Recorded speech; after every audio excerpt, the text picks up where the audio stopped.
हाँ जी, सत श्री अकाल। ਆਪਾਂ ਕੰਪਿਊਟਰ ਦੇ ਕੁਐਸਚਨ ਡਿਸਕਸ ਕਰ ਰਹੇ ਹਾਂ UGC ਨੈਟ ਨਵੰਬਰ 2021। ਹੁਣ ਆਪਾਂ ਡਿਸਕਸ ਕਰਾਂਗੇ 21 ਨਵੰਬਰ ਸ਼ਿਫਟ 2। ਪਹਿਲਾ ਕੁਐਸਚਨ ਹੈ with regards to computer memory which of the following statements are true. ਕਹਿੰਦਾ ਮੈਮਰੀ ਦੇ ਰਿਗਾਰਡਿੰਗ ਕਿਹੜੀਆਂ ਸਟੇਟਮੈਂਟਸ ਟਰੂ ਨੇ। ਪਹਿਲੀ ਸਟੇਟਮੈਂਟ ਹੈ secondary storage is slower. Secondary storage ਹੈ, ਕਹਿੰਦਾ ਇਹ ਸਲੋਅਰ ਹੈ। ਹਾਂ, ਇਹ ਬਿਲਕੁਲ ਠੀਕ ਹੈ, ਸਲੋਅਰ ਹੈ, ਬਟ ਕਿਹਦੇ ਨਾਲੋਂ? Cheaper and less volatile than primary memory.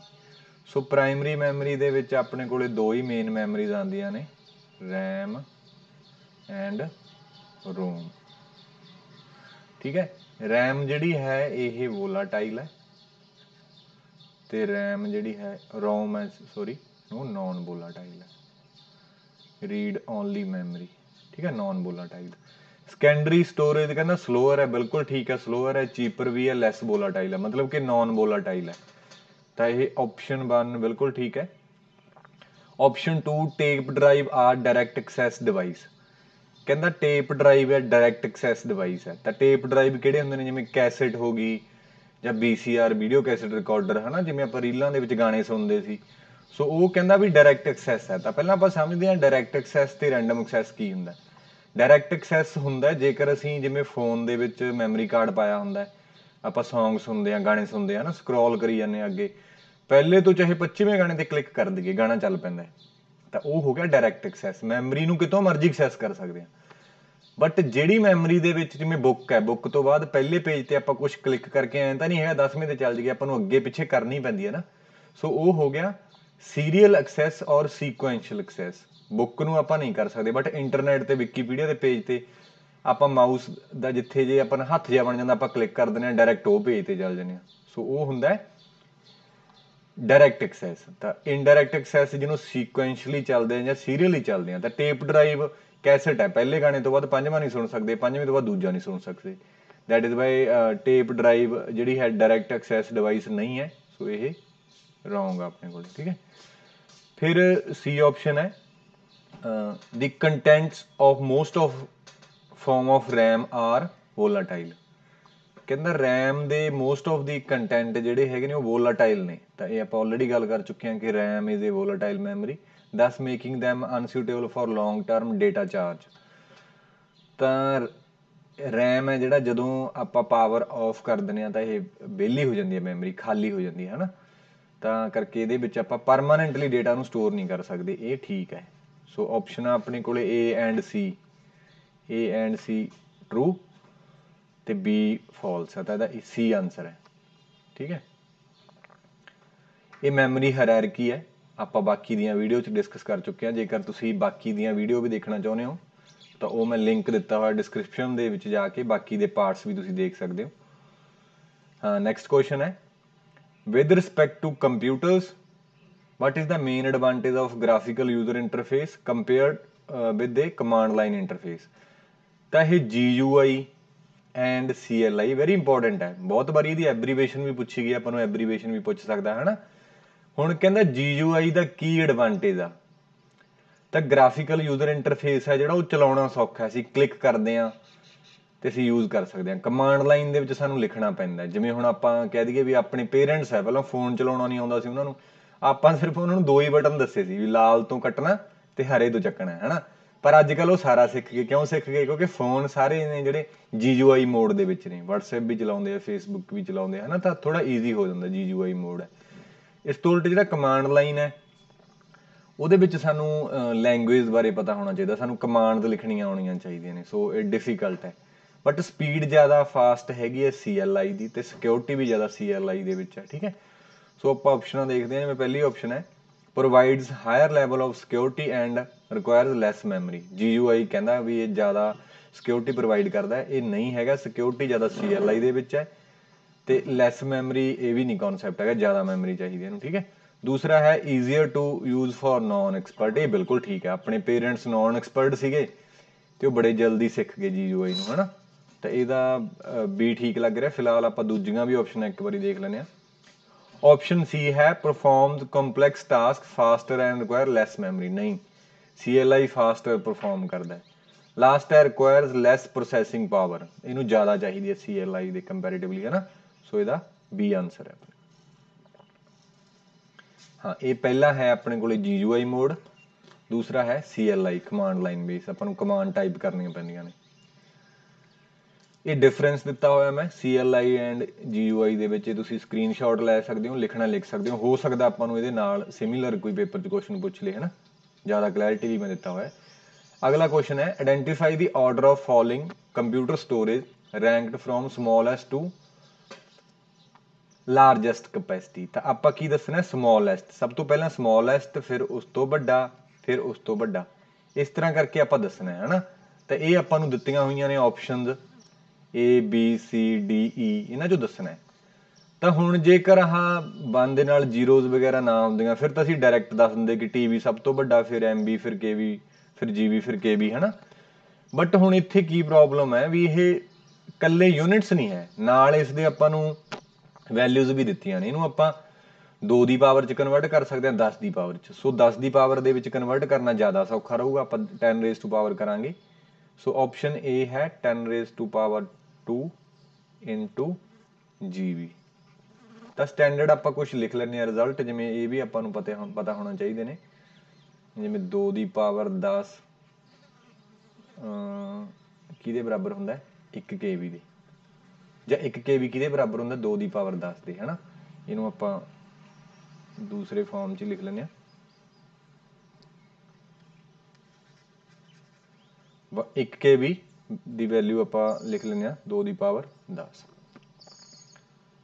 1 KB is equal to 2 raise to power 10। 1 MB is equal to 2 raise to power 20 bytes आऊगा ना, ठीक है, यूनिट्स बाइट्स ने।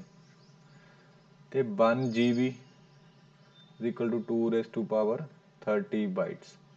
1 TB is equal to 2 raise to power 40 bytes. ये standard results ने, सानू पता होने चाहिए ने। तो उस तो बाद एक होर रूल हुंदा अपने कोले, आपां नूं पता है कि जिहड़ा 1000 नूं नीयर अबाउट आपां लैने 1024 दी, तो ये बराबर जी वैल्यूज ने। आपां किसी तो 1024 लेने हैं तो आपां कह देने भी राउंड फिगर कर दो यार, 1000 रुपये ही दे बंदा बहुत है ना।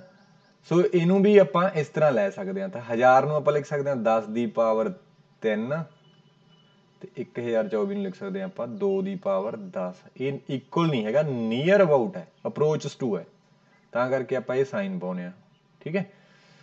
तो हुण जिहड़ा 10 ਦੀ पावर 2 है नाल हैगा 1 GB। 1 GB किहदे बराबर हुंदा है 2 ਦੀ पावर 30 दे। तो हुण 2 ਦੀ पावर 10 सानू पता है 10 ਦੀ पावर 3 दे है, तो 2 ਦੀ पावर 30 किवें बनूगा जेकर असी 2 ਦੀ पावर 10 ਦੀ पावर कितना कर दईए 3 कर दईए इत्थे, है ना, 3 कर दईए तो 30 बन जू। जे इधर सानू 10 ਦੀ पावर 3 की है तो जिहड़ा 10 ਦੀ पावर 3 दिता होया तो सानू इधर भी 3 करना पैना, क्योंकि पावर्स दोनों पासों सेम कर सकते हैं आपां। ये कितना हो गया 2 ਦੀ पावर 30, इधरले पासे हो गया 10 ਦੀ पावर 9। तो आप कह सकते हैं भी यह वैल्यू होगी 10 ਦੀ पावर 2 गुणा 10 ਦੀ पावर 9 बाइट्स। तो दोनों के बेस बराबर है, पावर्स ऐड हो जाएगियां। आप पढ़ते रहे हैं छोटे भी, जनों आधार बराबर होण घातां जुड़ जांदियां ने, ठीक है। ये बन गया अपने कोले 10 ਦੀ पावर 11 बाइट्स। क्लीयर हुई गल, ये बन गई पहला आंसर बन गया अपने कोले। उवें आप दूसरा देखते हैं, ये जीरोज गिनते हैं 3 ते 3 6 ते 9 ते 10 है ना। तो ये ऑलरेडी है अपने को 10 ਦੀ पावर 10, सॉरी 10 ਦੀ पावर 11 नहीं 10, ठीक है। एक मिनट मैं क्लीयर लिख देना। ये अपने को हैगा है, ये कुछ भी आपां कन्वर्ट करने की लोड़ नहीं, ऑलरेडी बाइट दे विच दिता होया सी। तो 10 ਦੀ पावर 10 बाइट्स, ये दूजी स्टेटमेंट है ना। तीजी स्टेटमेंट कहता 1 TB। 1 TB आ देखो 1 TB हुंदा 2 ਦੀ पावर 40 दे। तो 2 ਦੀ पावर 40 देखो 2 ਦੀ पावर 10 बराबर है 10 ਦੀ पावर 3। 2 ਦੀ पावर 40 किवें बनूगा जो 2 ਦੀ पावर 10 ਦੀ पावर 4 कर दईए, आपां ऐ कर लैने 2 ਦੀ पावर 10 ਦੀ पावर जेकर 4 कर दईए तो दूजे साइड भी सानू की करना पऊगा 10 ਦੀ पावर 3 ਦੀ पावर 4 करना पऊगा। तो इत्थों बन जूगा 10 ਦੀ पावर 12 बराबर 2 ਦੀ पावर 40। तो इहदा एक 1 ਟੈਰਾਬਾਈਟ ਸੀ ਜਿਹੜਾ ਉਹ ਸਾਨੂੰ ਪਤਾ ਸੀ 2 ਦੀ ਪਾਵਰ 40 ਬਾਈਟਸ ਦੇ, ਤੇ 2 ਦੀ ਪਾਵਰ 40 ਬਾਈਟਸ ਕਿਹਦੇ ਬਰਾਬਰ ਹੈ 10 ਦੀ ਪਾਵਰ 12 ਬਾਈਟਸ ਦੇ। ਤਾਂ ਇਹ ਬਣ ਗਿਆ ਤੀਸਰਾ। ਚੌਥਾ ਆਪਾਂ ਦੇਖਦੇ ਹਾਂ ਕਿੰਨੀਆਂ ਜ਼ੀਰੋਜ਼ ਨੇ 3 ਤੇ 2 5, ਤਾਂ ਆਪਾਂ ਲਿਖ ਸਕਦੇ ਹਾਂ 10 ਦੀ ਪਾਵਰ 5 ਗੁਣਾ MB। 1 MB ਕਿਹਦੇ ਬਰਾਬਰ ਹੁੰਦਾ 2 ਦੀ ਪਾਵਰ 20 ਦੇ। 2 ਦੀ ਪਾਵਰ 20 ਕਿਵੇਂ ਬਣੂਗਾ 2 ਦੀ ਪਾਵਰ 10 ਸਾਨੂੰ ਪਤਾ 10 ਦੀ ਪਾਵਰ 3 ਦੇ ਬਰਾਬਰ ਹੁੰਦਾ। ਜੇ ਇਹਦੀ ਪਾਵਰ 2 ਕਰ ਦਈਏ ਤਾਂ ਕਰਕੇ ਦੇਖ ਲੈਂਦੇ ਆਪਾਂ। ਚਲੋ 2 ਦੀ ਪਾਵਰ 10 ਦੀ ਪਾਵਰ 2 ਕਰ ਦਈਏ ਤਾਂ ਇੱਧਰ ਵੀ ਸਾਨੂੰ 10 ਦੀ ਪਾਵਰ 3 ਦੀ ਪਾਵਰ ਵੀ 2 ਕਰਨੀ ਪਊ ਹੈ ਨਾ। ਤਾਂ ਇਹ ਬਣ ਗਿਆ 10 ਦੀ ਪਾਵਰ 6 ਇਕੁਅਲ ਟੂ ਅਪਰੋਚਸ ਟੂ ਲਿਖਣਾ 2 ਦੀ ਪਾਵਰ 20 ਤਾਂ 10 ਦੀ ਪਾਵਰ 6 ਬਣ ਗਿਆ। ਨਾਲ ਆਪਾਂ ਇੱਥੇ ਲਿਖ ਦਿੰਦੇ ਹਾਂ 10 ਦੀ ਪਾਵਰ 6 ਬਾਈਟਸ। ਤਾਂ ਇਹ ਕਿੰਨਾ ਬਣ ਗਿਆ ਇਹ ਆਪਣੇ ਕੋਲ ਕਿੰਨਾ ਬਣ ਗਿਆ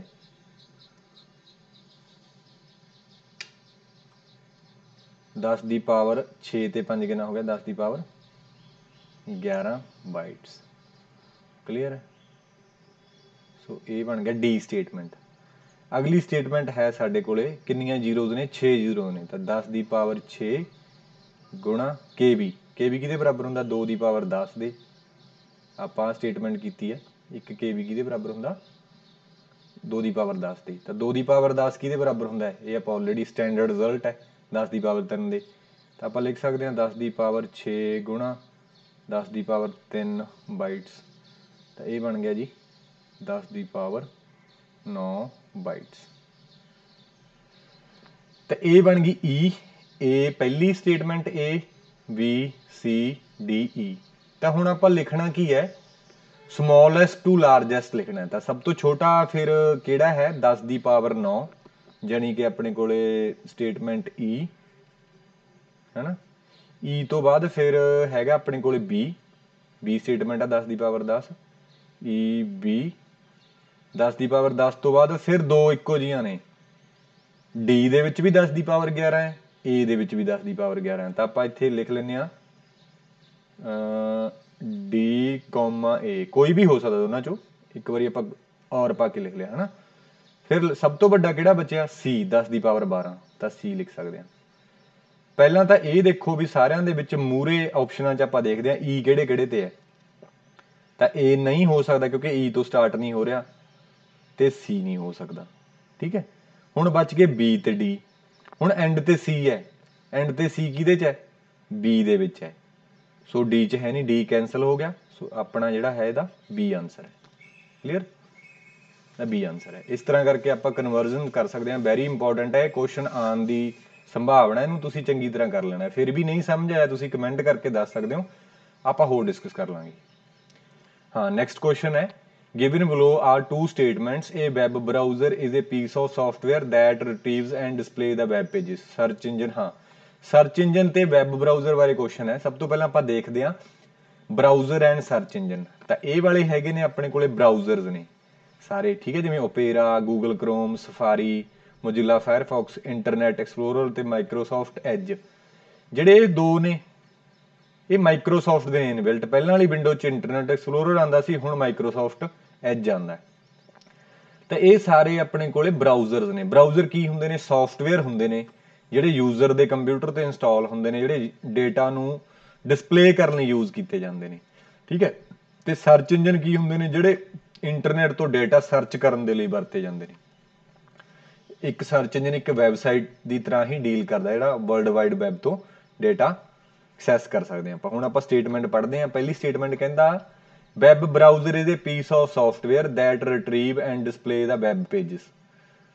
ਤਾਂ ਵੈਬ ਬਰਾਊਜ਼ਰ ਹੈ ਕਹਿੰਦਾ ਕਿ ਇਹ ਪੀਸ ਆਫ ਸੌਫਟਵੇਅਰ ਹੈ ਜਿਹੜਾ ਰਿਟਰੀਵ ਕਰਦਾ and display the web pages. ਬਿਲਕੁਲ ਠੀਕ ਹੈ। ਤਾਂ ਇਹ ਰਿਟਰੀਵ ਕਰਦਾ ਤੇ ਵੈਬ ਪੇਜਸ ਨੂੰ ਡਿਸਪਲੇ ਕਰਦਾ। ਠੀਕ ਹੈ। ਫਿਰ ਅਗਲਾ ਹੈ search engine is a special kind of website that helps the people to finding the web pages from other websites. ਇਹ ਵੀ ਠੀਕ ਹੈ। ਸੋ ਇਹਦੀਆਂ ਦੋਨੋਂ ਸਟੇਟਮੈਂਟਸ ਠੀਕ ਨੇ। ਆਨਸਰ ਇਹਦਾ A। ਕਲੀਅਰ। ਫਿਫਥ ਕੁਐਸਚਨ ਹੈ। ਫਿਫਥ ਕੁਐਸਚਨ ਦੇ ਵਿੱਚ ਆਪਾਂ ਮੈਚ ਕਰਨੇ ਨੇ hard disk RAM ROM CRT। CRT ਹੁੰਦਾ ਕੈਥੋਡ ਰੇ ਟਿਊਬ ਰੋਮ ਹੁੰਦਾ read only memory RAM random access memory ਤੇ HDD ਹੁੰਦਾ ਹਾਰਡ ਡਿਸਕ ਡਰਾਈਵ। ਤਾਂ ਇਹਦੇ ਚੋਂ ਵੋਲਾਟਾਈਲ ਪੁੱਛ ਰਿਹਾ ਵਿਜ਼ੂਅਲ ਡਿਸਪਲੇ, ਹਾਂ CRT ਹੁੰਦਾ ਜਿਹੜਾ ਮੋਸਟਲੀ ਮੋਨੀਟਰ ਵਾਸਤੇ ਯੂਜ਼ ਕੀਤਾ ਜਾਂਦਾ, ਤਾਂ ਮੋਨੀਟਰ ਹੁੰਦਾ ਵਿਜ਼ੂਅਲ ਡਿਸਪਲੇ ਯੂਨਿਟਸ। ਫਿਰ ਵੋਲਾਟਾਈਲ ਮੈਮਰੀ ਹੈ, ਰੈਮ ਇੱਕ ਵੋਲਾਟਾਈਲ ਮੈਮਰੀ ਹੈ ਨਾ। ਨॉन ਰਾਈਟੇਬਲ ਤਾਂ ਰੋਮ, ਰੀਡ ਓਨਲੀ ਮੈਮਰੀ, ਇਹਨੂੰ ਆਪਾਂ ਰਾਈਟ ਨਹੀਂ ਕਰ ਸਕਦੇ। ਤਾਂ ਇੱਕ ਬਚ ਗਿਆ ਹਾਰਡ ਡਿਸਕ, ਆਪਣੇ ਕੋਲ ਹੈ ਐਕਸਟਰਨਲ ਮੈਮਰੀਜ਼, ਠੀਕ ਹੈ। ਤਾਂ A ਦਾ ਹੈਗਾ 3, A ਦਾ 3 ਕਿਹੜੇ ਕਿਹੜਿਆਂ 'ਚ ਹੈ, ਪਹਿਲਾ ਕੈਂਸਲ ਹੋ ਗਿਆ, C ਕੈਂਸਲ ਹੋ ਗਿਆ ਹੈ ਨਾ। ਫਿਰ B ਦਾ ਹੈ 2, B ਦਾ 2, ਤਾਂ D ਆਂਸਰ ਹੈ। B ਦਾ 2 ਹੈ, C ਦਾ 4th ਹੈ, ਬਾਕੀ ਵੀ ਸਾਰੇ ਮੈਚ ਕਰਕੇ ਦੇਖ ਲੈਣੇ ਨੇ ਆਪਾਂ, D ਦਾ 1 ਹੈ, ਠੀਕ ਹੈ। ਸੋ ਇਹਦਾ D ਆਂਸਰ ਹੈ। ਇਹ ਆਪਣੇ ਕੋਲੇ ਟਾਈਪਸ ਆਫ ਮੈਮਰੀ ਦਿੱਤੀਆਂ ਹੋਈਆਂ ਨੇ, ਇੰਟਰਨਲ ਐਂਡ ਐਕਸਟਰਨਲ। ਜਿਹੜਾ ਇਹਦੇ 'ਚ ਕੁਐਸਚਨ ਸੀਗਾ ਐਕਸਟਰਨਲ ਮੈਮਰੀ ਸੀ ਨਾ ਹਾਰਡ ਡਿਸਕ, ਤਾਂ ਕਰਕੇ ਇਹ ਤੁਸੀਂ ਪੜ੍ਹ ਸਕਦੇ ਹੋ ਵੀ ਐਕਸਟਰਨਲ ਨੂੰ ਸੈਕੰਡਰੀ ਵੀ ਬੋਲਦੇ ਆ, also known as auxiliary memory. Auxiliary memory ਵੀ ਕਿਹਾ ਜਾਂਦਾ, ਫਲੈਸ਼ ਮੈਮਰੀ ਮੈਗਨੈਟਿਕ ਡਿਸਕ ਦੇ ਅੰਡਰ ਹੀ ਆਉਂਦੀ ਹੈ ਨਾ ਹਾਰਡ ਡਿਸਕ। ਤੇ ਇਹ ਸਾਰੀਆਂ ਨੇ ਐਕਸਟਰਨਲ। ਇੰਟਰਨਲ ਦੇ ਵਿੱਚ ਰਜਿਸਟਰ, ਕੈਸ਼ੇ, ਪ੍ਰਾਇਮਰੀ ਤੇ ਮੇਨ, ਪ੍ਰਾਇਮਰੀ ਐਂਡ ਮੇਨ ਦੇ ਵਿੱਚ ਰੈਮ ਰੋਮ ਹੈ ਨਾ। ਸੋ ਇਹ ਆਪਾਂ ਤੁਸੀਂ ਚੰਗੀ ਤਰ੍ਹਾਂ ਲਿਖਣਾ ਲਿਖ ਸਕਦੇ ਹੋ, ਸਕਰੀਨਸ਼ਾਟ ਲੈਣਾ ਸਕਰੀਨਸ਼ਾਟ ਲੈ ਸਕਦੇ ਹੋ। ਸੋ ਇਹ ਸੀਗੇ 21 ਨਵੰਬਰ ਸ਼ਿਫਟ 2 ਦੇ ਕੁਐਸਚਨ। ਤੇ ਜੇ ਤੁਹਾਨੂੰ ਸਾਡਾ ਕੰਮ ਪਸੰਦ ਆਉਂਦਾ ਹੈ ਤਾਂ ਤੁਸੀਂ ਵੀਡੀਓ ਨੂੰ ਲਾਈਕ ਕਰੋ, ਚੈਨਲ ਸਬਸਕ੍ਰਾਈਬ ਕਰੋ ਤੇ ਆਪਣੇ ਦੋਸਤਾਂ ਮਿੱਤਰਾਂ ਦੇ ਨਾਲ ਵੀ ਸ਼ੇਅਰ ਕਰੋ। ਬਾਕੀ ਦੀਆਂ ਵੀਡੀਓ ਵੀ ਆਪਾਂ ਜਲਦੀ ਹੀ ਅਪਲੋਡ ਕਰ ਰਹੇ ਹਾਂ। Thank you.